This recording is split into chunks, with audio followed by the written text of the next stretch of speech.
Hora do grande debate para você aqui no Expresso CNN. O quadro que é um grande sucesso na CNN americana é um novo modelo aqui no nosso país. O nosso objetivo sempre é apresentar temas relevantes com visões diferentes sobre o mesmo assunto. Tudo para que você construa, então, a sua opinião, a sua forma de pensar.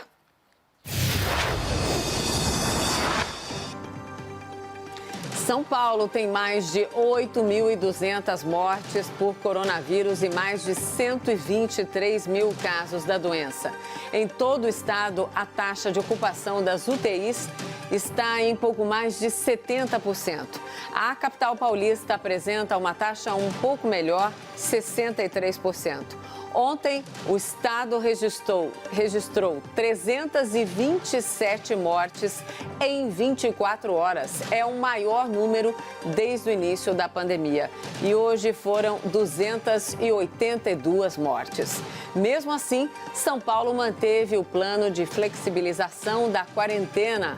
Cabe às prefeituras, então, definir como será feita a reabertura. O tema do debate de hoje é: o estado de São Paulo já está preparado para a abertura gradual da economia? Os nossos debatedores são Augusto de Arruda Botelho, advogado especialista em direito penal. Olá, Augusto, boa noite. Boa noite, Mona Lisa. Boa noite, Caio. E Caio Coppola, bacharel em Direito e comentarista político. Olá, Caio, boa noite. Boa noite, Mona Lisa. Boa noite, doutor Augusto. Boa noite, ao espectador da CNN. Hoje, quem começa é você, Augusto. As suas primeiras considerações, por favor. Boa noite a todas e todos. Tem uma fala bem popular que diz que o ser humano é um bicho engraçado. E, de fato, nós somos. Eu tendo a achar que o brasileiro é ainda mais engraçado do que o resto do mundo. E por que eu estou dizendo isso?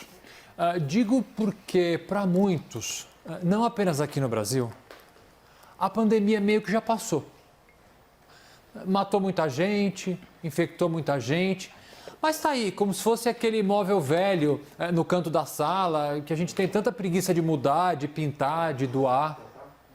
Uma frase do presidente Bolsonaro, dita ontem, retrata de forma bastante transparente o que ele pensa sobre o assunto. Confrontado com os números, o presidente respondeu: lamento os mortos, mas é o destino de todo mundo. Alguns países que adotaram protocolos de isolamento muito mais rígidos do que o Brasil já iniciaram uma abertura gradual da economia e uma volta ao que podemos chamar de vida normal. Mesmo nesses países, a reação da população por vezes me causa espanto. Tomando a França como exemplo. Depois de meses de confinamento total e agora com uma abertura gradual do comércio, na primeira oportunidade, milhares de franceses saíram às ruas. Saíram às ruas para cafés, saíram às ruas para aproveitar o clima ameno e saíram às ruas para protestar. Protesto esse cuja pauta é essencial. É uma das mais importantes atualmente, que é a luta antirracismo. Mas aí fica a pergunta, por mais urgente que seja a pauta, é o momento de se aglomerar? Eu digo mesmo dos protestos nos Estados Unidos. Por mais urgentes e por mais justificada que seja a revolta diante do assassinato brutal de um homem negro, é o momento de se aglomerar? Ao longo do debate de hoje, eu pretendo trazer outras, digamos, reflexões sobre nós, seres humanos, principalmente com base nos dados trazidos em uma pesquisa muito reveladora, publicada hoje em vários jornais, feita pelo Instituto Locomotivo. Mas antes disso, vamos tratar do tema específico da pandemia em São Paulo. Governos estaduais erraram e acertaram nas medidas implementadas para o combate à Covid-19. O de São Paulo, tantas vezes por mim elogiado, e aqui eu já vou antecipar o final da minha fala, atualmente erra. Na semana passada, o governador João Dória apresentou um plano de retomada da economia, plano esse que merece todos os aplausos. O plano contém tudo aquilo que um plano deveria conter. Entender o problema, se consultar com especialistas de diversas áreas, apresentar uma estratégia concreta, em fases e uma cronologia. Isso foi apresentado. Só que esse plano pressupõe a única coisa que nós não temos no momento: uma curva descendente de novos casos de Covid-19 e uma taxa de contágio igual ou inferior a 1. O que ocorreu com o estado de São Paulo, isso para mim ficou bastante claro, foi uma constante tentativa, bem intencionada, de se evitar um confinamento total. Medidas alternativas foram apresentadas e já foram discutidas aqui por várias vezes, como bloqueio de vias, o mega rodízio, feriados estendidos. Algumas deram certo, outras não.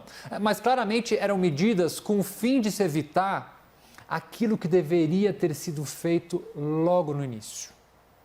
Quando eu acompanhei as notícias que antecederam a divulgação desse plano, uma palavra me chamou muita atenção. O governo de São Paulo vai apresentar agora um isolamento inteligente. Bom, o que a gente está fazendo até agora? Era o quê? Um isolamento burro? Passamos mais de 60 dias isolados, apesar de ter 74% da economia aberta, e isso não era um plano inteligente? Eu volto a afirmar algo que já afirmei várias vezes aqui durante os debates. Nesse tema, eu espero sempre perder o debate, eu espero sempre estar errado. Mas a sensação que fico é de que a abertura da economia, enquanto nós ainda não temos real controle do contágio da Covid-19, é algo arriscado demais. O pior que poderia acontecer, principalmente para a economia, é uma abertura precipitada agora. Uma segunda onda de contágio e a perpetuação e o prolongamento de um isolamento que, se tivesse sido feito da forma mais restritiva e rigorosa tempos atrás, poderia hoje nos dar a possibilidade de não ter isolamento quase nenhum. Caio, suas primeiras considerações agora, por favor. O seu desejo é uma ordem, doutor. O senhor está errado. Mas vamos começar aí respondendo a pergunta do debate, né? Sim, o estado de São Paulo já está preparado para uma abertura gradual da economia. Vamos lembrar que o mais célebre líder político da quarentena horizontal é o governador paulista. E vamos lembrar que o estado foi o epicentro da pandemia aqui no Brasil, com um recorde de casos de contágio e óbitos por Covid-19. Portanto, João Dória, além de ferrenho defensor do isolamento social, é o gestor da maior crise de saúde do país. Então, se esse político apresenta à sociedade um plano de abertura econômica que vai na contramão do seu discurso anterior, mais alarmista, é porque já passou da hora de flexibilizar a quarentena horizontal. E aqui eu faço questão de repisar meu argumento de meses. Não há nada menos científico do que tratar situações diversas da mesma maneira. Porque não se resolve problemas diferentes com igual solução. Isolamento horizontal em São Paulo significa tratar 645 municípios e 46 milhões de habitantes da mesma forma. Faz sentido impor as mesmas restrições de uma região altamente infectada, com um sistema hospitalar sobrecarregado, para uma cidade com poucos casos da doença e leitos disponíveis?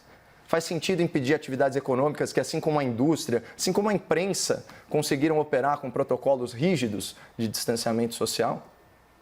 A quarentena horizontal, que vigorou por 70 dias em São Paulo, é uma política pública burra que nivela todo o estado no pior cenário possível. Pandemia associada à paralisação econômica, que acarreta perda de renda, crise de demanda, recessão econômica e perda de capacidade de investimento governamental. E apesar de São Paulo ser um estado próspero no contexto brasileiro, nós vivemos sim uma realidade de economia em desenvolvimento, marcada pela desigualdade social, por comunidades pobres com grandes aglomerações de pessoas e por vergonhosos bolsões de miséria. E o próprio diretor-geral da OMS, a Organização Mundial da Saúde, reconheceu que abre aspas, quase impossível praticar distanciamento físico e confinamento nessas condições. O senhor Tedros Adhanom, ele afirmou que o fique em casa, além de não ser prático, pode, abre aspas, causar danos involuntários, como aumento da fome e da violência. Mais para frente, a FAO, a Organização para a Alimentação e Agricultura da ONU, publicou um informe sobre a desnutrição no mundo, alertando que a paralisação e a recessão econômica decorrentes aí da pandemia podem gerar 265 milhões de novos famintos. Ato contínuo. A Unicef, o Fundo das Nações Unidas para a Infância, informou que 6 mil crianças podem morrer por dia, por causas evitáveis. São 1.200.000 almas menores de 5 anos morrendo a mais no mundo. Evitáveis. Um retrocesso de 2 décadas nos índices globais de mortalidade infantil. E o Brasil está entre as 10 nações potencialmente mais atingidas.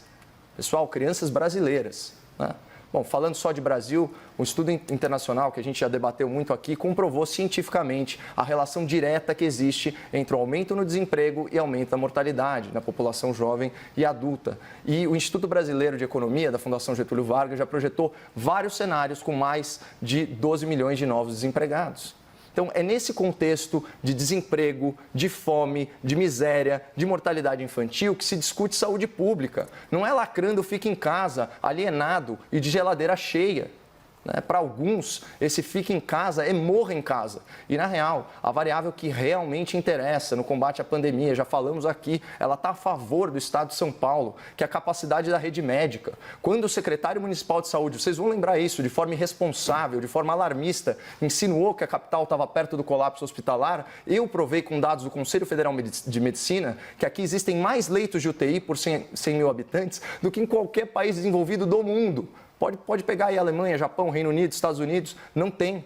Há 2 meses eu participo aqui desse debate, eu confesso que eu me sinto bastante solitário no combate à desinformação propagada pelas autoridades públicas e replicadas aí por setores partidarizados da imprensa. E vejam só, o discurso de hoje, do governador, do vice-governador e do prefeito é o mesmo que o meu de sempre. A rede hospitalar não vai colapsar em São Paulo se houver flexibilização da quarentena, especialmente em decorrência de parcerias com o setor privado para aluguel de leitos em hospitais particulares. E que se saiba até hoje, ninguém morreu de Covid-19 por falta de acesso a tratamento médico aqui em São Paulo. Então percebam que mesmo com o fracasso do isolamento social, o aumento no número de contágio e o recorde no registro de óbitos, os políticos finalmente se renderam à realidade. Eles vão abrir gradualmente a economia. Sabe para quê, pessoal? Para salvar vidas num país pobre. E o mais deprimente, para quem enxerga um pouco além da bolha, é aturar esses políticos discursando sobre como supostamente salvaram milhares de vidas imaginárias com as suas medidas arbitrárias e autoritárias de confinamento. É tudo mentira, mas será a versão oficial. E muita gente na imprensa vai replicar esse achismo como se fosse ciência. Aqui no debate, pelo menos, eu garanto contraponto. Vamos lá, então, para o debate. Augusto e Caio, por favor. Eu vou apenas falar de ciência, então. E não vou falar como um cientista, porque eu sou um advogado. Então, eu vou replicar a conclusão que 2 centros completamente diferentes, formados por pesquisadores do Brasil e alguns deles com pesquisadores também internacionais, falaram especificamente sobre a abertura gradual aqui do estado de São Paulo e da cidade de São Paulo. Antes, apenas fazer 2 observações que eu acho importante. Quando o Caio faz a fala dele, parece que esse plano não prevê uma regionalização de diferentes cidades, diferentes regiões do país. O plano prevê isso, o que é uma das coisas mais inteligentes, efetivamente, do plano, especificamente. Um dos comentários que eu ouvi hoje é que há um risco por pessoas que trabalham numa cidade e moram em outra, que essa confluência, por assim dizer, e essa confusão geográfica de cidades em regiões e em fases diferentes poderiam ser um problema. Mas eu volto aqui à ciência. Então aqui, vamos lá, não há autoridade pública falando, não é nenhum político, nenhum candidato ou coisa semelhante, e muito menos imprensa partidarizada, acho que foi esse o termo que eu ouvi. São mais de 50 pesquisadores de uma coisa chamada Observatório Covid-19. Pesquisadores de várias as áreas do Brasil inteiro e de fora do Brasil que estudam especificamente essa relação da abertura de São Paulo. Afirmaram numa carta aberta publicada ontem. Primeiro, é temerário qualquer relaxamento de intervenções sem que a epidemia esteja em fase decrescente. Continuam. Para que um plano de abrandamento tenha sucesso, é preciso que algumas condições sejam cumpridas. Primeiro, é necessário que o número de casos novos diários esteja em queda. Nós não estamos em queda. Eles reforçam, por mais de 2 semanas, estamos longe disso. Então aqui, volto a dizer, não é partido político, não é autoridade pública e muito menos imprensa partidarizada. É um centro de pesquisadores. Volta ao centro de pesquisadores. Esse critério está fortemente ligado ao número reprodutivo efetivo. Nós já tratamos dessa taxa várias vezes, que tem que se manter constantemente menor do que 1 por 2 semanas. Hoje, a taxa de São Paulo é 1,13, o que significa, na prática, que cada 100 pessoas infectadas contagiam outras 113. Ciência, não é opinião minha, não é achismo. Estou relendo, volto a dizer, pelas 10 vezes se forem necessárias. Espero estar errado, mas eu estou me fiando numa carta pública divulgada por pesquisadores da área. Outra carta pública de outro grupo de pesquisadores, agora 45 pesquisadores de 2 grupos, o Ação Covid-19 e o Covid-19 Brasil, que sinceramente, Caio, eu fiquei em dúvida se não é do estudo que a gente já citou várias vezes do Sami e do Filardi, não é? Ou não é? Eu não sei. Eu também não sei se é. Não deu tempo de eu pesquisar para ver se era esse ou não. Mas, enfim, eles afirmaram, esses 45 pesquisadores, o seguinte. Isso aqui que me assustou bastante, por isso que eu trouxe isso na minha fala inicial. O relaxamento agora pode pôr a perder em uma semana toda a quarentena feita até agora. Então, gente, desculpe, volto a dizer, isso não é o João Dória falando, isso não é o prefeito Bruno Covas, não são nem autoridades de saúde pública ligadas especificamente ao governo, como secretário de saúde ou coisa mais. São 45 pesquisadores. Então, se eu leio isso daqui, é óbvio que eu tenho que me preocupar. Eu adoraria ficar com o otimismo do Caio, com as palavras do Caio, de que vai dar tudo certo. De fato, uma coisa precisa ser dita, e o Caio disse isso e eu quero reafirmar. O sistema hospitalar, que é um dos critérios muito relevantes para se verificar a possibilidade ou não de ter uma abertura gradual, não está em colapso no estado de São Paulo e na cidade de São Paulo. Muito pelo contrário, os números da cidade de São Paulo melhoraram bastante, graças a ventiladores que chegaram do estado, graças a maior aporte de capital, porque se fôssemos depender também do presidente da República, hoje ele fez um ato que eu achei realmente de quem jogou a toalha. Ele vetou o uso de um saldo remanescente que tinha num fundo, extinto já esse fundo de reserva monetária de 8,6 bi, que seria destinado ao combate do coronavírus. Ele simplesmente vetou esse repasse sob uma série de argumentos políticos. Obviamente o que ele não quer aí dar dinheiro para governadores e prefeitos, ele quer dar arma para a população para enfrentar esse tipo de pessoa. Então, a gente fala tanto aqui de dinheiro, de fundo eleitoral, já falamos tanto de dinheiro para a Covid, e o presidente Bolsonaro hoje vetou quase 9 bilhões. Tá bom para vocês? Doutor, ao contrário do senhor, eu não acho que esses bilhões aí não fazem nem cócegas ao combate à pandemia. Acho que seria muito bem-vindo desde que a gestão desses fundos fossem transparentes. Concordo. O que a gente vê com escândalos aí espalhados por todo o Brasil, no que certamente será conhecido como Covidão, é o oportunismo político e a falta de caráter dos gestores públicos que estão se apropriando indevidamente desse dinheiro. Um caso muito triste no Nordeste, um pool de governadores aí envolvido no sumiço de uma quantia milionária de dinheiro. Mas, enfim, só para deixar bem claro, não sei se você estava prestando atenção, mas na minha fala inicial eu me referi especificamente a essa tara das autoridades públicas por quarentena horizontal, que é uma medida pouco científica e muito burra. E não adianta nada colocar como critério o contágio decrescente se ficar em casa significa que você vai passar fome, doutor. Então, nesse sentido aqui, de novo, a fala do diretor-geral da Organização Mundial da Saúde, abre aspas, as autoridades devem considerar que em alguns países e comunidades as ordens para ficar em casa podem não ser práticas e até causar danos involuntários. Milhões de pessoas em todo o mundo precisam trabalhar todos os dias para poder colocar um prato na mesa e não podem ficar em casa durante muito tempo sem assistência. Não é aquele auxílio emergencial de R$600 somados aos outros programas assistenciais do governo, que infelizmente também tem vida curta pela situação de caixa do governo federal, que vai ajudar essas pessoas durante muito tempo. Então, de novo, eu volto ao ponto inicial. Numa situação de recursos financeiros escassos, certo? O critério importante para a gente determinar se a gente de fato está salvando vidas, são os leitos de UTI. Porque, como eu disse, e como é ponto pacífico no debate público, ninguém está morrendo em São Paulo por falta de acesso a atendimento.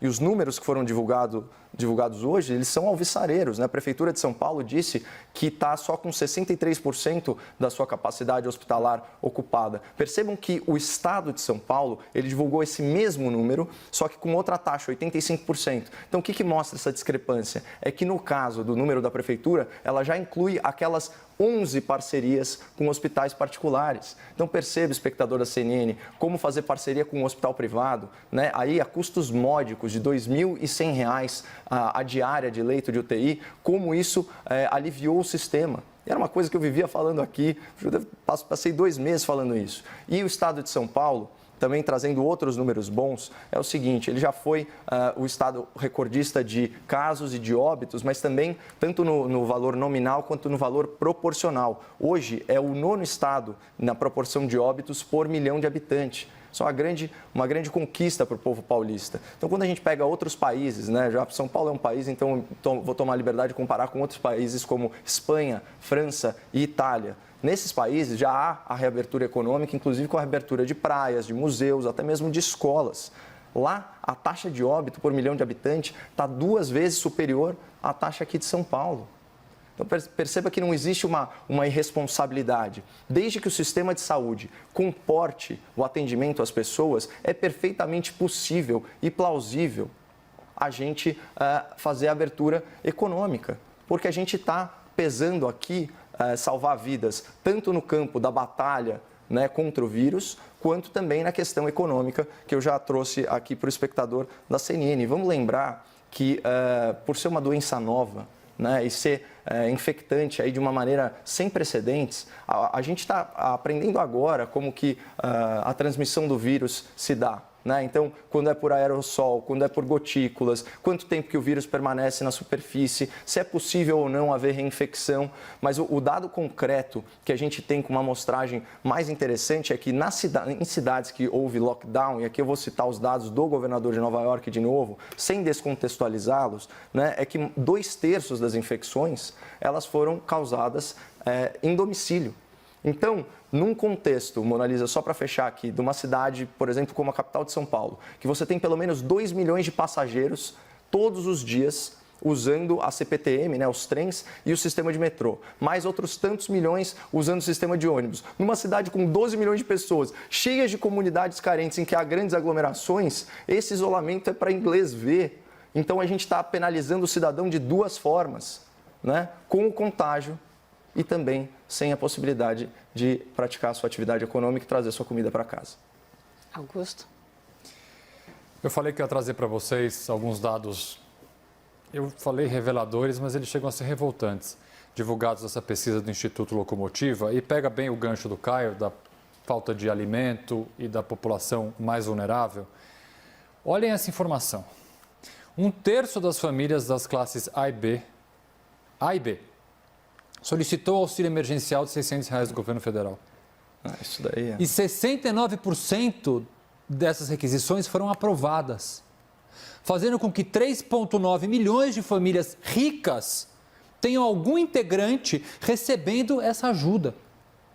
Para burlar a regra do auxílio emergencial, as pessoas omitem a renda familiar no momento de fazer o cadastro na Caixa Econômica Federal. Assim, eu li isso, eu não sei qual é a sensação que me dá, porque a justificativa, e a pesquisa fala um pouco a justificativa, algumas pessoas dizem, mas eu paguei imposto a minha vida inteira, é justo agora que eu tenha direito a esses R$600. Para fazer o quê? Para pagar uma conta de celular, para pedir uma comida num aplicativo, uma comida mais gostosa? Esse dinheiro deveria servir para o mais vulnerável comer. Colocar comida na mesa, na geladeira, como o Caio já falou várias vezes aqui. E você vê, olha, são números assustadores. E aí a gente vai ver o outro lado. Olha que lado bacana dessa pesquisa. Que mostra o quanto o brasileiro, por um lado, também ele é extremamente solidário. Mais da metade dos moradores das favelas brasileiras, porque essa pesquisa é feita junto com esse Instituto também Data Favela.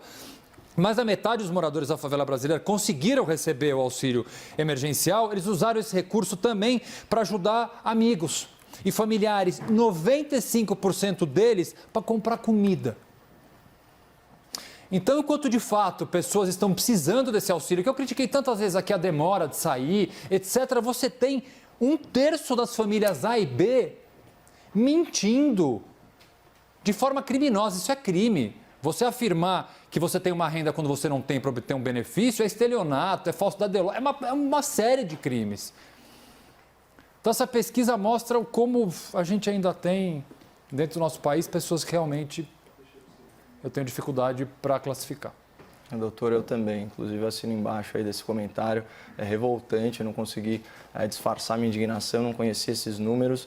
E, assim como você, eu torço para que eles estejam muito equivocados, né? Porque não é esse realmente o país no qual a gente quer ver. A gente passa aqui horas criticando o oportunismo político para se deparar com um oportunismo financeiro, né, de amplos setores da sociedade. Isso daí é uma vergonha e mostra que toda a crise ela é precedida por uma crise de moralidade. É um absurdo uma família de alta renda fazer uso desse benefício. É um absurdo. Bom, falando um pouco sobre o Plano São Paulo, afinal de contas, foi um plano, inclusive, elogiado aqui no debate anteriormente. Primeiro por ser um plano, né, doutor? Eu lembro bem dessa sua... Eu continuo elogiando, o plano é bom. O só está cedo demais, mas o plano é bom. Então, olha, excepcionalmente, eu vou elogiá-lo também no contexto da flexibilização. Ele fala em retomada consciente, né, da vida econômica, mas isso é um eufemismo. Afinal de contas, o governador não vai querer dar o braço a torcer e falar que está flexibilizando a economia. Mas, de fato, ele adapta os protocolos de distanciamento social conforme as regiões geográficas e as atividades econômicas. Isso é muito bem-vindo. Né? Então, são soluções heterogêneas. Os concessionários vão abrir, cara. Você vai ficar feliz, vai poder comprar seu carro zero, que está querendo comprar, os concessionários vão abrir. Dessa vez eu não ia falar das concessionárias, é um excelente exemplo.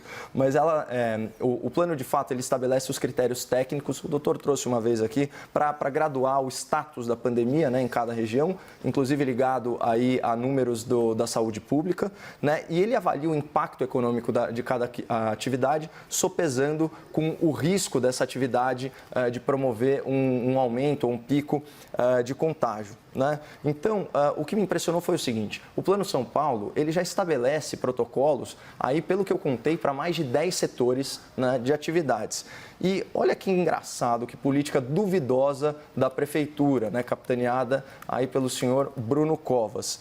Ele, ao invés de simplesmente adotar esses critérios do Plano São Paulo, que vieram do governador, que por sinal é do seu partido, e que contaram aí com todo o setor privado, N reuniões, consultoria de mais de 3 empresas especializadas para fazer, enfim, todos esses protocolos de distanciamento social. Ao invés dele aproveitar esse trabalho, né, até que com viés científico e social, já que consultou aí as áreas afetadas, o que ele determinou? Que aqueles segmentos que desejassem abrir tinham que entrar em contato com a Prefeitura de São Paulo. Portanto, assim, isso é uma política duvidosa por vários motivos. Primeiro, pela burrice do retrabalho, certo? Então, já vamos largar daqui a política pública que não para de pé, ainda mais numa época em que a gente fala de situações emergenciais e que cada semana de paralisação, né, segundo estimativas do governo federal, tem um déficit aí de arrecadação, um déficit no PIB de 20 bilhões de reais, certo? Além disso, parece muito que o prefeito de São Paulo está criando dificuldade para vender facilidade. Parece muito que ele está forçando lideranças aí dos grandes setores econômicos a sentarem à mesa com ele em pleno ano eleitoral. E diga-se de passagem, ele é candidato à reeleição. Porque qual o sentido disso, né? E ver se faz, não tem lógica nenhuma. Né? A partir do momento que o Estado já colocou os protocolos com todas as recomendações de distanciamento social, basta que os estabelecimentos se adequem a essas normas, certo? E é papel da Prefeitura de São Paulo fiscalizar, mas a posteriori, não a priori. Né? Isso não faz nenhum sentido. Fora que torna as decisões, né, doutor, muito casuístas. Né? Você, como advogado, deve detestar isso. Porque fica ao arbítrio de autoridades públicas determinar se aquele segmento pode ou não pode abrir, sendo que já existe um plano com critérios objetivos. Então, nesse sentido, a postura do governador de São Paulo é infinitamente superior à postura do prefeito, que, aliás, se a gente contar carnaval, depois fechamento de vias, depois mega rodízio e agora essa postergação, né, da flexibilização do isolamento, só está dando bola fora. Temos mais 2 minutos antes dos argumentos finais, Augusto. Eu vou voltar um pouco ao que falam e às afirmações dos cientistas. Eu acho que há, Caio, uma diferença bastante significativa entre a cidade de São Paulo e o resto do estado. Então, eu acho contraditório essa palavra. No início do debate, você criticar a falta de regionalização da aplicação, da flexibilização do isolamento e falar que o prefeito da cidade de São Paulo está, de alguma forma, em descompasso com o resto do estado. É porque a situação da cidade de São Paulo é muito diferente, pior em alguns aspectos, melhor em outros, notadamente a rede hospitalar, mas primeiro porque nós temos muito mais gente.